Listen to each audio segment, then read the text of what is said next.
sempre paguei pedágio com maior tranquilidade. Seria ótimo que o Brasil tivesse rodovias pedagiadas apenas como alternativas, como existem nos Estados Unidos, na Europa e tudo mais.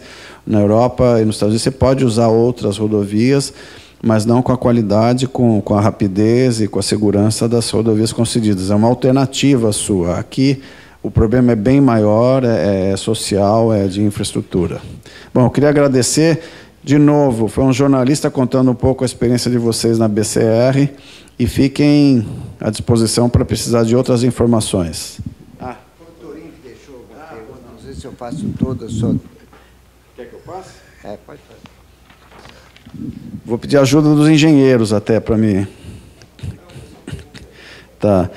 As perguntas que ele deixou. Nas concessões federais previstas para serem concedidas em 7 estados, qual o estágio atual dessas licitações? Hoje nós estamos vivendo um problema muito sério, né, por conta da própria crise econômica, modelos de contrato que foram definidos no momento em que o Brasil prometia situações diferentes das que estão sendo vividas hoje. As rodovias em nível federal da terceira etapa estão vivendo esse drama hoje. A imprensa até está noticiando isso, a questão da obrigação das duplicações em curto espaço de tempo em áreas onde nem sempre é necessário a duplicação. Existe uma questão muito séria de licenciamento ambiental. As licenças ambientais em uma rodovia de 800 quilômetros, por exemplo, elas vêm picadas, trechos distantes um dos outros. Os senhores melhores do que eu sabem a dificuldade e o custo de você instalar um canteiro de obras e trabalhar em trechos de rodovia em locais distantes e alternados, né? Então, isso tem elevado demais o custo da duplicação dessas rodovias. E, como sempre, os trechos que têm a licença ambiental para duplicação são os trechos que não estão nos grandes centros, onde o fluxo é maior e mais necessário. Isso tem tornado a missão dessas concessões muito complexas, né? Ou seja, hoje nós estamos ainda vivendo um impasse em relação aos novos projetos. São Paulo lançou 4 lotes, mas houve muita manifestação, na minha opinião, com interesses eleitoreiros, de se voltar contra o conceito de pedágio.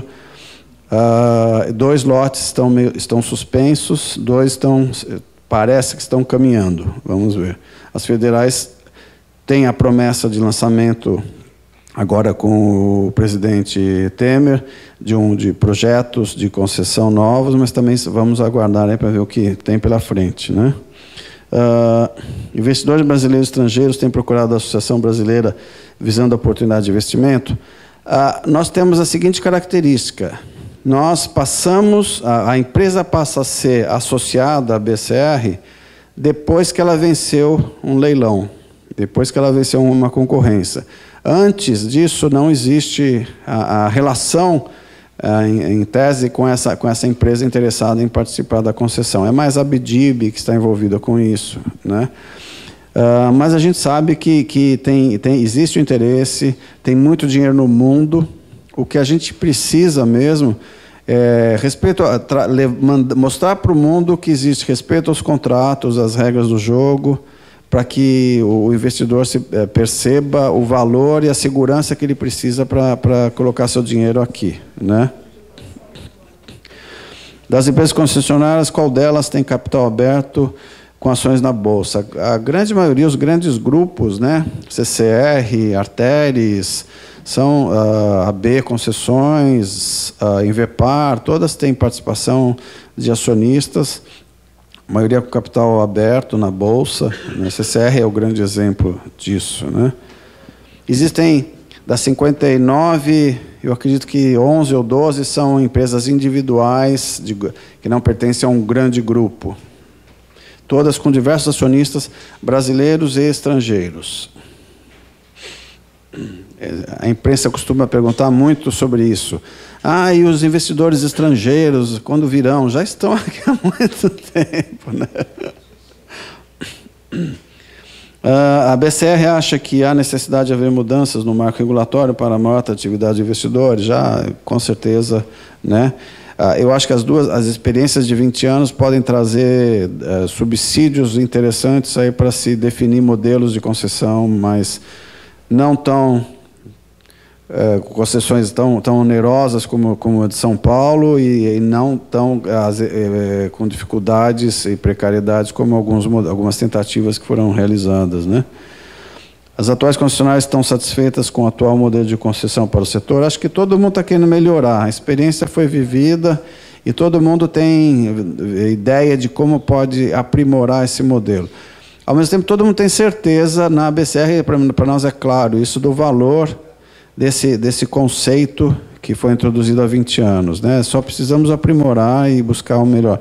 É totalmente diferente de 20 anos atrás, ele mesmo colocou das dificuldades que havia na época, de uma incerteza, pouco conhecimento sobre como trabalhar a concessão, uma economia absolutamente instável nos anos 90, e agora a realidade é outra. Estamos vivendo um momento muito difícil agora, mas é muito importante que a gente perceba isso como um projeto de longo prazo, né? Toda a concessão leva de 20 a 30 anos, então não é um problema momentâneo que tem que ser, com exceção de algumas concessionárias, quando a grande crise chega no começo de uma concessão, onde é necessário grandes investimentos, que os grandes investimentos acontecem no início da concessão. Aí são momentos de dificuldade mesmo que têm que ser equacionados, né? Mas, de uma maneira geral, a gente tem que ver isso como um projeto de longo prazo, 30 anos. Como é tratada a questão ambiental nessas concessões? Essa é a discussão que a gente tem tido. Eu, pessoalmente, não tenho dúvida do valor da preservação ambiental, da equação aí de segurança, saúde, meio ambiente e tudo que a gente faz, né? Que está totalmente relacionado à produtividade e lucro até, né? Os resultados serão melhores se você prestar atenção para todos esses aspectos. Mas, em alguns momentos, as licenças ambientais estão se tornando um problema para os projetos. Então, a gente acha que tem que ter um equilíbrio um pouco maior entre essa grande preservação que se busca, as grandes metas, e o que a gente tem de condição para implementar benefícios para a sociedade. Vale dizer que praticamente todas as rodovias que estão concedidas ou serão concedidas, elas já existem há pelo menos 40 anos. Ou seja, ninguém vai desbravar, ninguém vai construir uma transamazônica e derrubar árvore e tudo mais. A área da rodovia já existe, já foi concedida, já está ali, já tem veículo rodando, o que a gente vai aprimorar, melhorar. Então, o cuidado ambiental nesse ambiente, na nossa opinião, pode ser um pouco mais flexível, já que a rodovia já existe, né? Não sei se eu respondi as perguntas.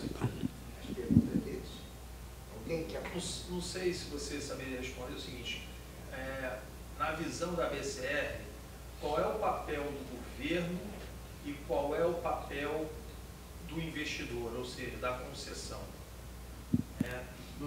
No âmbito assim, como é que a BCR enxerga? Olha, o governo ele tem que entrar apenas fazendo a cessão das rodovias ou entra financiando também, como foi no passado?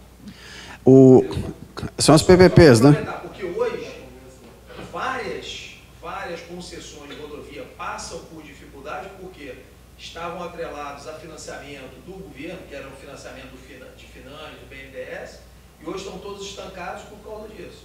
Vide aqui a duplicação, a nova subida da Serra da Rio Teresópolis e outro, da Petrópolis. A gente tem, eu lembro pelo menos 2 casos que alguns dos associados me contaram que, além de construir estradas e abrir concessões no Brasil, eles vão também para outros países. E 2 deles viveram uma situação muito curiosa, conversando com governadores, um do estado da Pensilvânia, nos Estados Unidos, e outro eu não estou lembrado agora, mas a história foi rigorosamente a mesma, em que estava discutindo o conceito de PPP, apresentando como é que se opera as concessões aqui no Brasil e tudo mais. E a empresa apresentou para o governador que existe uma tentativa de se desenvolver as PPPs, mas que não dá muito certo, porque a gente não confia, né? Porque o governo não faz a sua parte, né? Os governadores, eles ficaram abestalhados, né? Eles perguntavam, mas eu não estou entendendo isso que eles estão falando. Como é que o governo não vai pagar? Não estou entendendo o que é isso. O que é isso? Não existe isso. É como que o sol vai nascer no dia seguinte para eles, o governo vai cumprir com as suas promessas e tudo mais, né? Então, acho que isso explica um pouco, né? Não, infelizmente, de novo, parece que é reduzir a coisa, mas da mesma forma que nós pomos lombada e que o governo não respeita o contrato que ele assinou no passado, e nós também não respeitamos, os brasileiros em geral, é tudo um caldo cultural aí nosso, né, que infelizmente gera grandes barreiras, dificuldades para questões como essa, né? Sim, mas internamente, como a BCR enxerga isso? Você sabe? Nós só vemos, por enquanto, a saída nas concessões das concessões. PPP é realmente um desafio muito grande. A PPP vai ser necessária para aquelas rodovias onde há fluxo mais baixo, né, menor, e que daí o pedágio não sustenta, a tarifa de pedágio não sustentará o projeto, então a PPP é a solução. Mas a experiência que tem sido vivida, ali no estado de São Paulo, a rodovia dos Tamoios, que liga a Dutra ao litoral norte do estado de São Paulo, está sendo construída. Era para ser uma PPP, mas a concessionária que levou o leilão pediu ao governo o apoio de R$1. R$1 por mês, alguma coisa assim, né? Ou seja, a parte do governo era de R$1, simbólica apenas. Ou seja, de uma PPP se tornou uma concessão mesmo. Não teve nada de modelo de via tarifa. O usuário é que financia mesmo a obra, né? Sem a participação do governo. Qual o grau de internacionalização das empresas concessionárias? Internacionalização é muito grande. A CCR tem sócios internacionais. CCR é o grande grupo. A Arteris, que é o maior grupo em extensão aqui no Brasil, que tem as federais, Fernão Dias, que herdou, né, da OHL, ela é tocada por um grupo espanhol e um canadense. São os dois grandes sócios, 100% estrangeira. Ela é uma empresa de cacoete espanhol, claramente, né? Não, tem muitos associados, as empreiteiras. Isso é muito interessante, né? Você deve ter mais essa experiência do que eu, né? As concessões começaram com empreiteiras. E os senhores sabem que empreiteira tem aquele conceito de entrega a obra, chave, tchau, né? E estamos vivendo problemas por aí por conta disso e tudo mais. A lei que rege as concessões é nova, é serviço, está relacionada à prestação de serviço. E nesses 20 anos houve essa evolução de projetos, de empresas administradas por empreiteiras, sempre vão ser por engenheiros, mas não necessariamente empreiteiras, passaram a ser empresas prestadoras de serviço, né? E vem daí atraindo muitas empresas que são especializadas nisso também. E contratam empreiteiras para construir, que não necessariamente são os seus sócios. Existe concorrência aí, porque tem que se buscar o melhor resultado. Então, não é porque você é meu dono que você tem a prioridade para construir determinada coisa, né? Vocês querem agregar alguma coisa? Vocês têm muito mais experiência e história, né, pelo lado da engenharia do que... Um deles é português. A Brisa, que é uma empresa de Portugal. Que ele falou, a Arteris é espanhola, basicamente, e tem uma outra que é espanhola também, que eu não estou lembrando agora, que pegou... já tem algum tempo, né, que isso aconteceu. Mas eu acho que realmente, para melhorar as nossas concessões, primeiro o governo tem que sempre... Isso aí eu digo porque a gente fez audiências públicas e eu acabei fazendo a minha tese de doutorado em cima das audiências públicas que foram realizadas na segunda etapa. E a gente vê que uma das coisas que tem que começar é o governo explicar por que está fazendo uma concessão. Ele não pode simplesmente fazer concessão e aumentar impostos, né? Ou ele explica, né, não, eu vou segurar, eu vou cobrir, porque realmente o nosso país não é um país rico, o que o governo arrecada não dá para fazer tudo, então ele tem que abrir mão das coisas que ele não faz de uma forma mais eficiente, como a gestão de rodovias, a gestão de ferrovias, a gestão de portos. Isso aí tem que deixar na mão da iniciativa privada agora, tem que fiscalizar, né?